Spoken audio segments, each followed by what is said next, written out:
Doing, everybody? I wanted to get on here and go live for a minute and just talk to everybody about our latest opportunity. And I got to say, I'm pretty excited about the things we're doing in the market today. As you know, I've got a pretty big background in the multifamily industry, especially value add multifamily. And it's been really exciting. But at the same time, I also like businesses and I like buying businesses and creating returns for our investors.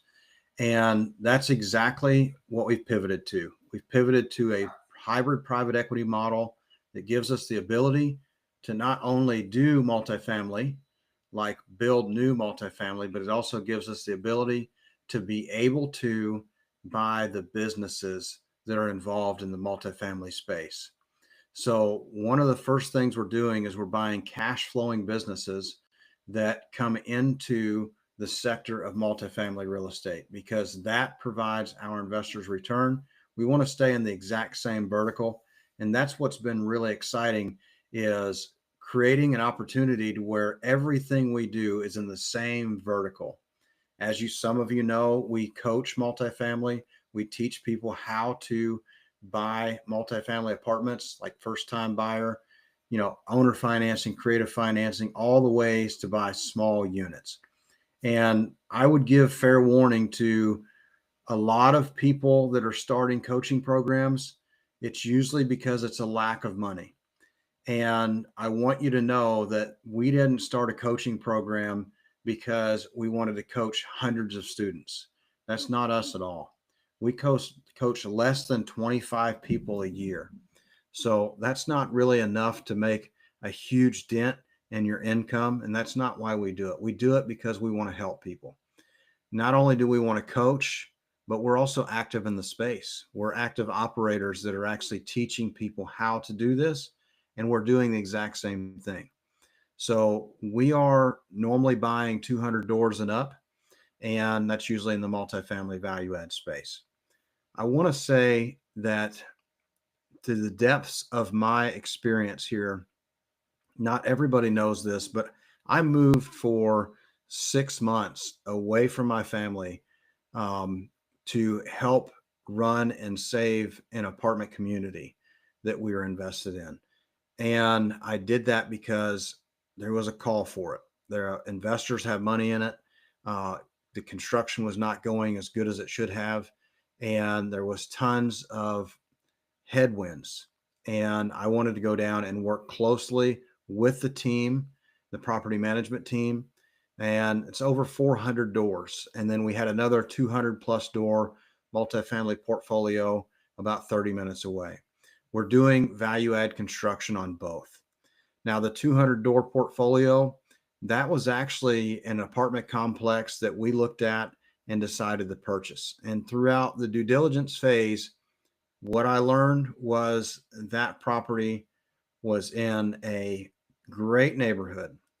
And the people that lived on that property had lived on that property for years, like some of them 18, 20, 12 years, 15 years. They were there for a long time. So there was a lot of families that had grew their kids on this property and they went to school. And then some of them were older when they moved there and they actually graduated high school. They went to college and they came back to live on that property. That to me was a great indicator that if we just kept the same exact thing we are already doing in multifamily on that property, that our tenants would stay. And they certainly did until we started renovating. So in multifamily apartments, if you've ever heard the term forced appreciation, well, forced appreciation is exactly this. When you buy an apartment building, you're formulating a business plan. You're putting it all out here on a spreadsheet.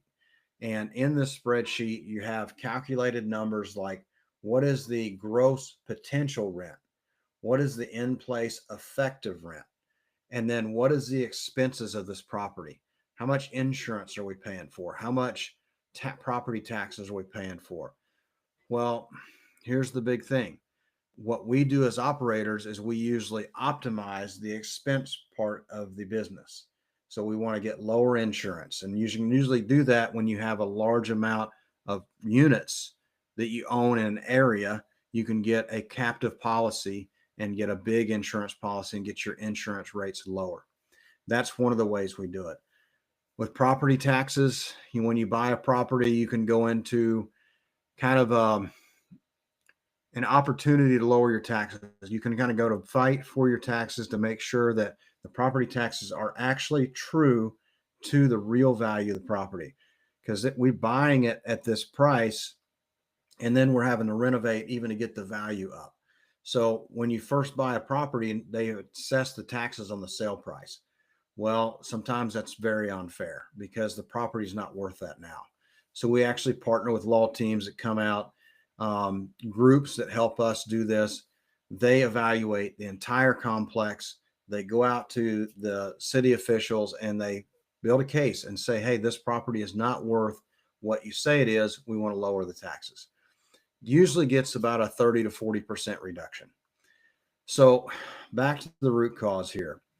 During that time of buying and owning this property, I learned that when we would go in and renovate apartments, first we should back up. So you got your gross potential rent. What does gross potential rent mean?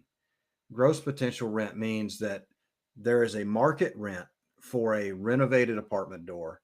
Say it's a 1 bedroom and it's 525 square feet, and it's currently renting for $700 a month.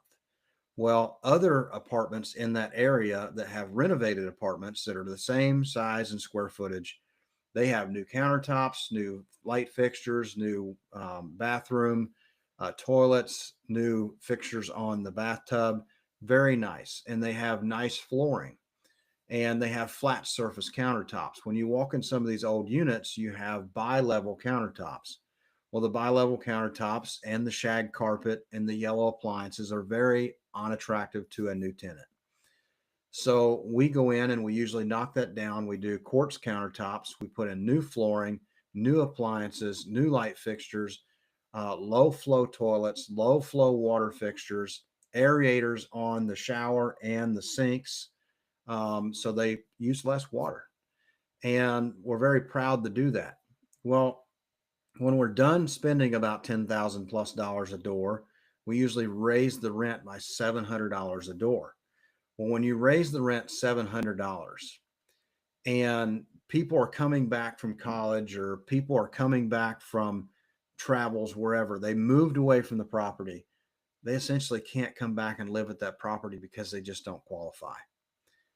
And that to me was sad. And then when we would actually renew an apartment door, about 2.5% to 3%, sometimes when we would renew, so the 12-month lease was up and that person was up for renewal, they would come in and they would sign their new leasing agreement, the new agreement for 12 months. Well, sometimes they actually weren't able to afford that step up on the cost of the rent. And we were displacing families and it didn't feel very well. And it wasn't until I moved away from my family and lived in one of these apartment units for 6 months to run the construction, to run the operations of the property, that it really did set into me that I didn't like the way it felt to buy these apartments, renovate these apartments, and sometimes displace families. If any of you know anything about me, I have a huge heart. And my heart doesn't feel good knowing that I may have misplaced a family. And I know that's part of the business. I understand. I really do understand that because I understand business very well. It's a business making a business decision. But that doesn't mean that that is a business that I want to be involved in. So, long story short, we exited that entire portfolio. I went my separate way. I was very happy to be in that season, learn about the business, be a part of all the operations with all the amazing people that was there. And it was a good time. It was. But I was also very satisfied to know that I could pivot and go to a new business model. So the new business model, essentially, we still want to be a part of providing housing. We want to be a problem solver. That's what we do as entrepreneurs. We want to problem solve. We want to help people. Well, how do you help people without hurting people? Well, for me personally, um, we want to be a problem solver that is solving the housing crisis. As you know, that there's a housing shortage everywhere with single family homes, multifamily homes, assisted living. Everywhere there's a need for apartments. There's a need for housing. Well, I want to be a part of that. So me and my team, my partner Dan and I, and our other people involved, we decided, you know what? Let's develop multifamily apartment buildings. I've developed a little over $170 million of real estate throughout my career. That's what I've been a part of. So we have the construction background. I myself, by trade, I'm a general contractor. I was a welder at 12 years old, learning a skilled trade. I was a diesel mechanic, machinist, anything that got me a skill that I could get paid for. That's what I did. Well, throughout this journey, I thought, man, I've got to figure out a way that I can physically develop apartment buildings, but I can also get my investors money. Because when I first started out in all of this world of investing, I knew one thing. I wanted to change the way people see investments. I wanted to create an opportunity that was outside of stock bonds and mutual funds. I wanted to create space that people could get an actual retirement, that they could actually invest in something and get a 2x multiple, maybe a 3x multiple, something way different in returns than you're used to. Because most of the time in the system, you're only able to invest so much per year and you get a small return because you have to pick and choose between some stock bonds and mutual funds that don't pay very well. And if you don't choose to do that, you're putting money in a savings account. And in that savings account, all you're doing is getting a 4.5, maybe a 5% return in a money market account. That 5% per year is not even outpacing inflation. I think inflation's upwards of 9.8% right now. So that money gets tore up pretty fast because it doesn't spend the same. If you save it for a long period of time, you can't spend the same 100,000 that you could have 10 years ago. It doesn't go as far. That's really what inflation comes to us. Is back when we had 4 and 5% inflation, you could spend that money and it went farther because when you bought groceries, your cart had more groceries in it. I'm sure anybody that goes to Walmart or Publix or any of the places that you buy your groceries 10 years ago, when you put $100 bill down at the cash register, there was way more groceries in that cart than there is today when you put $100 bill on that register and they check you out. There's very few groceries. So that's inflation in a nutshell. Well, if you're putting your money in, you're saving it, and you're only making it 5% per year, it's not enough. And I think everybody needs a nest egg. Everybody needs a retirement account, but that account can grow at much bigger levels. And that's what me and my team have decided to do. What can we do to, number one, solve the housing crisis, or at least help that? We can't do it by ourselves. We're not going to kid anyone. We can't do this by ourselves. It takes partners. It takes a lot of people to do this. So what we're doing is we're developing apartment buildings. But before we even do that, we've identified the piece of land. It's about 480 units and it's in Bowling Green, Kentucky. We're waiting on the marketing team to go through all the due diligence to find out if it's a worthy investment. But before we do that, if you've ever developed anything, including building a house, you know that through that phase, you get a construction loan. And as you draw money from that construction loan, you pay more and more in interest carry. Like when you remove the money from the bank, you owe them more money on the interest because they're banking interest on how many dollars they've actually sent to you. And you're building this house. Well, if you're building something that's supposed to cash flow at the end, you know that throughout that entire phase, all you've done is pay a lot back to the bank. Well, you're not making any money. Well, if you're not making any money, you sure can't share it with your investors. So we decided, let's really put our heads together and let's think. So for the past 2.5 years, we've really sharpened our pencils and we've come down to an opportunity where we can do this. We can give our investors a 10% return. We can give our investors a 2x multiple on their money in 3 to 5 years, all while developing multifamily apartment buildings. And here's how we do it. So we decided, let's go find businesses that complement the vertical of multifamily real estate. And what does that mean? It means that we need to find companies that actually do the service work or do the work on multifamily apartments because we know that business intimately. We know it very well.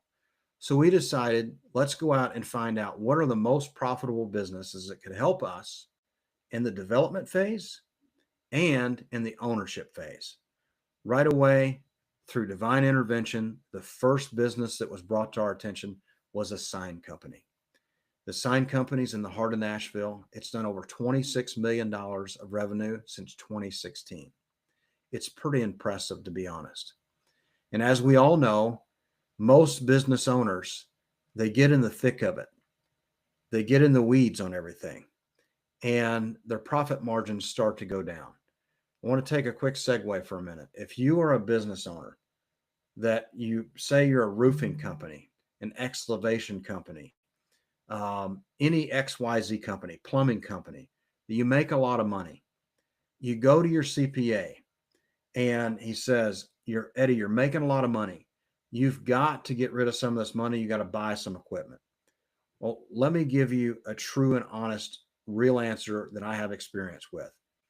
When you get that and somebody tells you that you need to go spend money to reduce your taxes, you got to ask yourself some questions.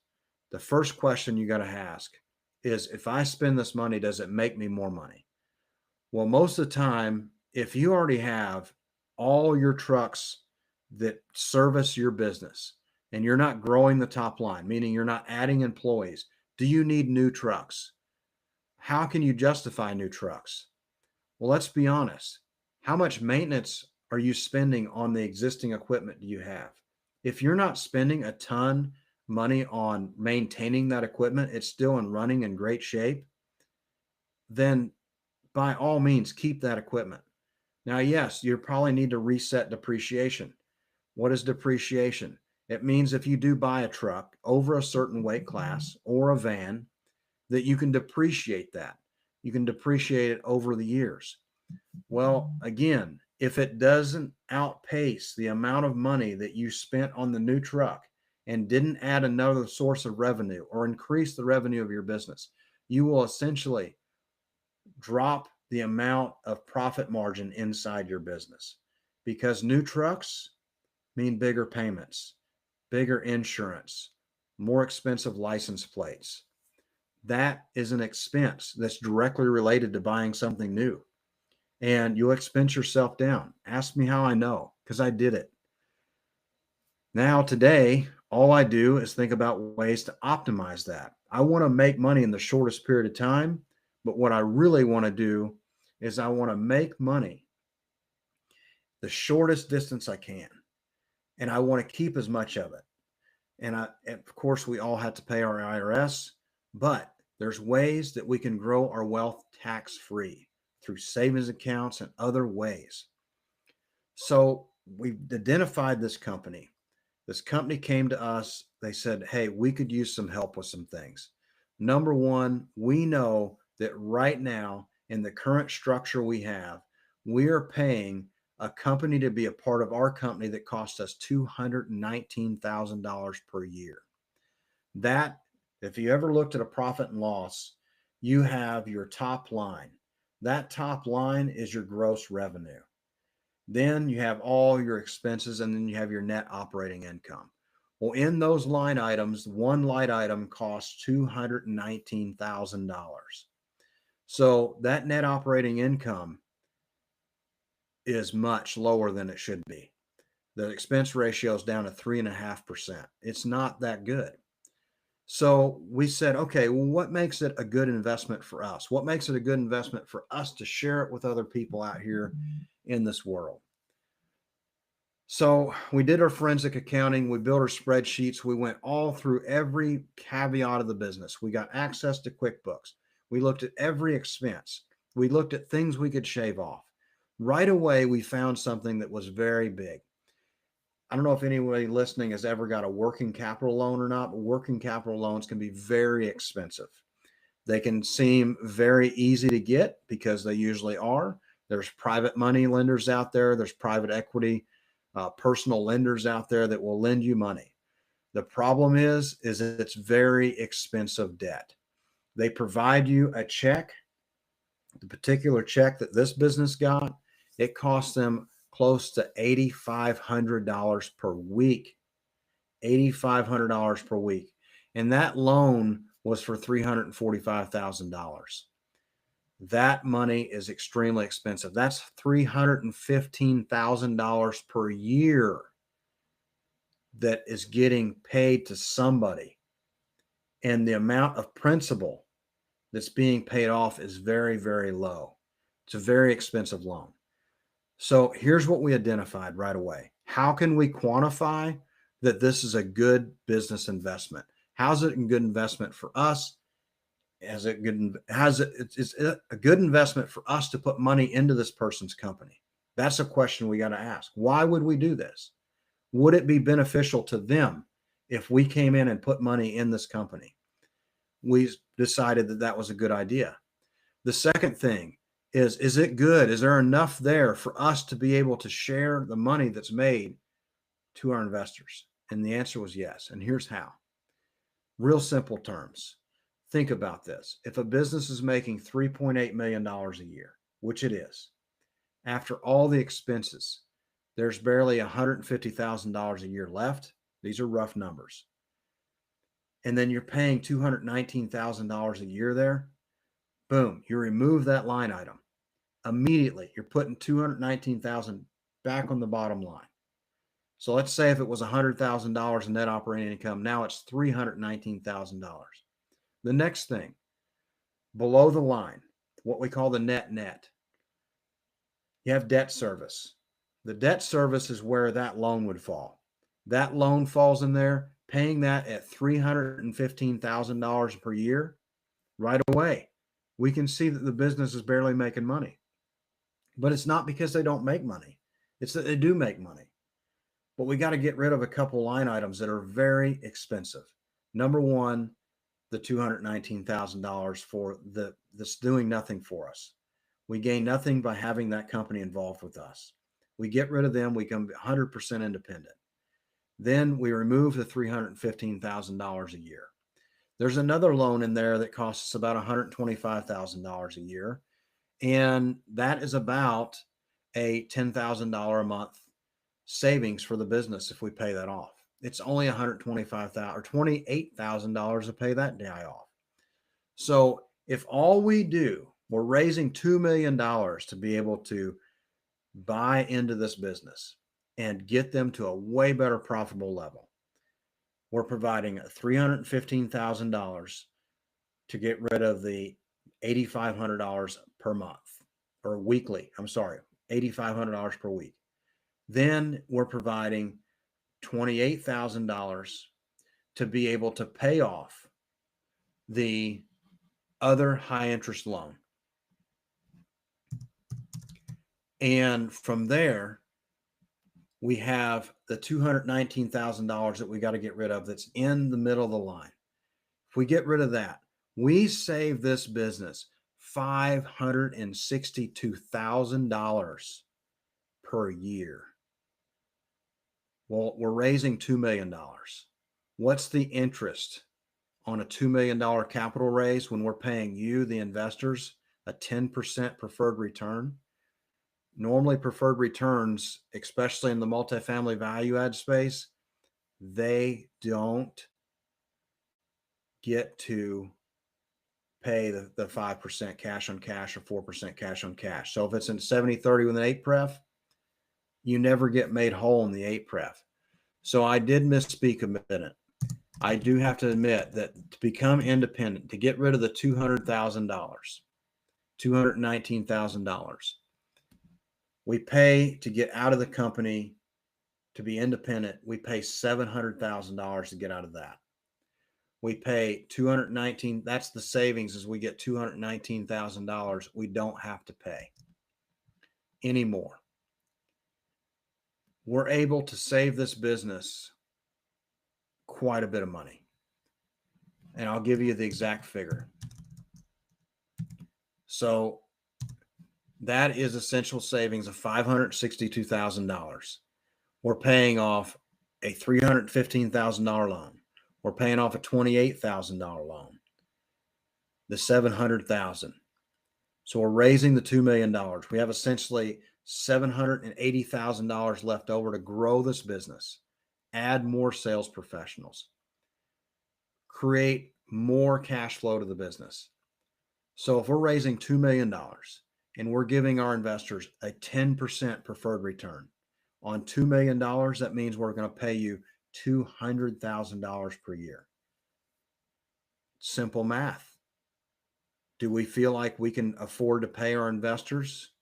Absolutely. We're saving $562,000 here on this company by paying off the stuff. So we have, if we just say, for instance, let's just add the $200,000 in like we're paying it. Well, right away, we're able to save a tremendous amount. And I'll give you the exact figure. 1 second. So I'm going to type this in. And I'm sorry if I'm not able to answer the chat right now. There's another $362,000 left in the company. $360,000 after paying you, the investors, your 10% return. Here's the other part. We wanted to make this attractable to our investors. When the person come to me and said, "Hey, can you save my company? Can you help us out?" I said, "Absolutely." Okay, well, what's it going to take? I'm going to be honest. We got to give our investors a 2x multiple. So how do you get to a 2x multiple? What does it mean? Well, it means if you invest $100,000, you get $100,000 back. So I said, well, here's what we need to do. We need to offer a 10% return, and then we need to offer a 10% return on the exit. So we got to have an overall 20%. That's what we have to have. So that means that if you invested $100,000, we would pay you $10,000 per year based on your invested capital. And anybody can invest with this thing as long as they're accredited. So if you're an accredited investor, this opportunity is for you. So we're going to pay 10% per year on $100,000, and that is $50,000 over the 5 years. $10,000 in year 1, $10,000 year 2, $10,000 year 3, year 4, and year 5, $50,000 total. Then we're going to give you an additional $50,000 that we held back. Remember, I said this was a 20%. So that additional $50,000 will also be paid when we refinance or exit, which we're going to either sell or refi. I can promise you we're going to probably refi because there's no reason to sell this business. It's done $26 million of revenue since 2016. If we go in and we optimize this thing right, we get it standing on its own independence, which it already is. There's no reason to sell it unless we just, we've had a good ride over the last 5 years. Let's go do something new. Maybe that's the case. I don't see that being the case.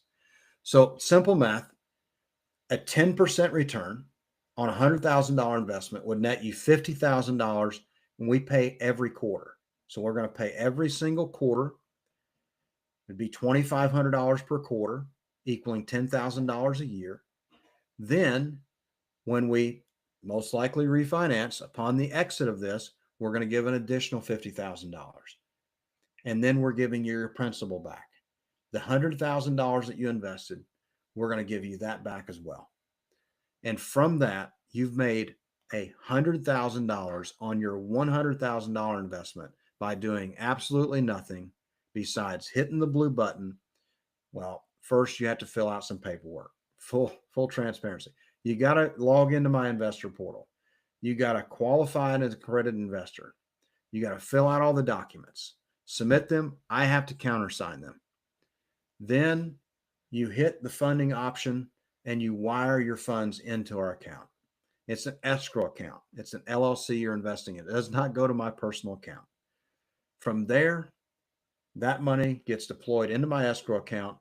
The money gets raised. When we hit the raise, we execute a promissory note to the business. We loan them the $2 million on terms A guaranteed promissory note. We have bad boy carve outs. If something goes wrong, we're able to come in and operate this business or sell off the assets. It would be foolish to sell off the assets because the business makes money.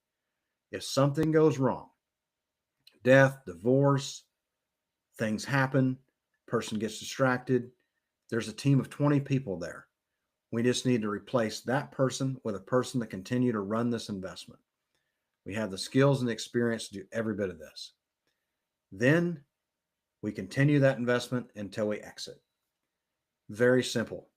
It's about as guaranteed as you can get because it's guaranteed by a promissory note. We manage that investment all through InvestNext. It's an event. InvestNext is a funding portal, partners that we work with that take care of the distributions.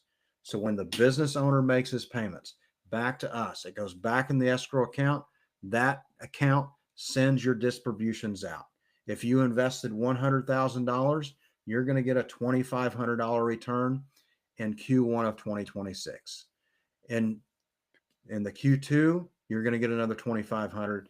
Q3, 2,500. Q4, you're going to get 2,500. Total year, you're going to get your $10,000. We also send quarterly reports so you understand exactly the financials of the business, so you understand your earnings statement, all of which we communicate that through InvestNext. I know that it's hard to trust somebody with your money. I understand. I've invested with other people too. It can be nerve-wracking.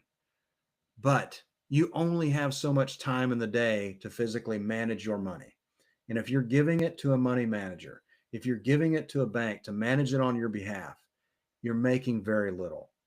And if you're giving it to any type of fiduciary, a retirement account representative, they're making fees on that money. They're making you money, yes, but not near as much money as what we can make you in investing in a business. The last thing I'll say, when we went through this opportunity, we thought, what is the reason why we want to help somebody out? Well, to be honest, I myself was in a business one time, my own company, and I had done the classic young business owner thing. I had overindulged. When I made money, I spent money. When my accountant said, Eddie, you got to spend money, I went and bought new trucks. I can tell you personally, I didn't catch that my profit margins was getting reduced. I didn't realize that because I wasn't the accountant. I wasn't the bookkeeper, but I should have been. I should have kept a pulse on the numbers. Then from there, I realized that I could only trade so many hours for dollars. I was no longer a welder making $35 an hour. I was making over $100 an hour with my company, but there was expenses to that. So I was paying myself probably $40, $50 an hour. It sounds impressive, but by the time I physically put in that much labor, I was working a lot of hours to make that $50 an hour equal that. And when my profit margins got lower and lower, I thought, man, this is not good. I, at that point, wanted to raise my hand and have somebody help me. I wanted somebody there that had the answer. And to be honest, I couldn't find that person. And it bothered me. It really did because I couldn't find somebody that could help me. I created this problem. I didn't know how to get out of this problem. I needed help. It took a long time to get my business back in the right place where I could sell it. And I eventually did. But that was a long suffering. And when this business came to me, I seen my younger self in this man's position. And in that man's position, I thought, I have got to help this person out because I remember when I was in that position of that long suffering moment, feeling completely lost with high interest loans, new trucks, having to work my absolute butt off to make enough money to pay everything in the middle, to have enough left to pay myself and feed my family. And it was really hard. It was, not going to lie. So when this opportunity came to me, my CFO of my company, Dan Kinder, he seen the numbers and he goes, why in the world are we going to do this? And I said, because we have to.